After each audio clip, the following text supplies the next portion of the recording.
wine. Nowadays it's different because most of the people in Rioja has changed their wines, has gone for more modern style with thicker color. Not everybody, because still there are classical Riojas, and classic is something, is everything that has gone through time.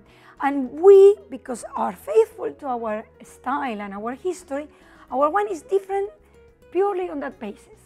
It's a very natural wine, it's very artisan because we try to preserve the maximum from the grapes. It's very open in color.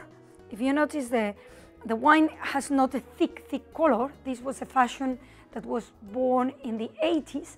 When you have more technology, you can stabilize the wines better, but historically Rioja used to blend a big percentage of white grapes into the reds in order to give them freshness, acidity, in order to lower the alcohol content, and in order to make them long-lasting, because the addition of a small percentage of white grapes gives color stability long-term.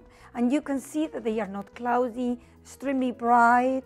At this age, this is a 2001, and we describe it as ruby color, velvety, and the nose is very rich, has a lot of nuances because it starts to have, reminds the fruit.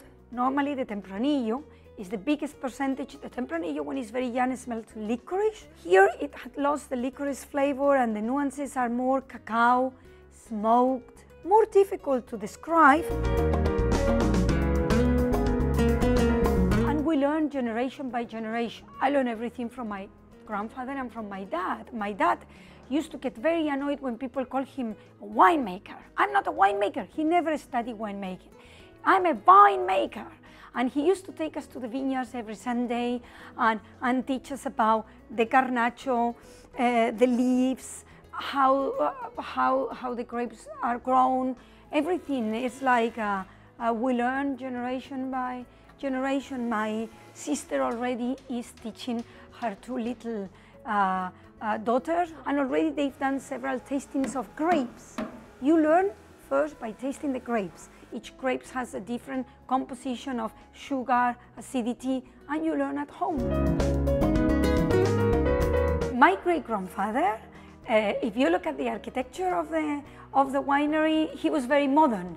And at his time in 1800s, he loved modernism, Art Nouveau, and it was the fashion. It was the time of the Belle Epoque. During the whole history of our family, because of the wars and because of other circumstances, we had here in a store all pieces of furniture like this shop, and I've restored many other ones that were in the house of my great-grandfather in Madrid. And this shop was taken in 1910 by my great-grandfather to the Universal Exhibition in Brussels. And it was a shop. They could sell the wine and they could promote their wines, and I restored it, and it was very big.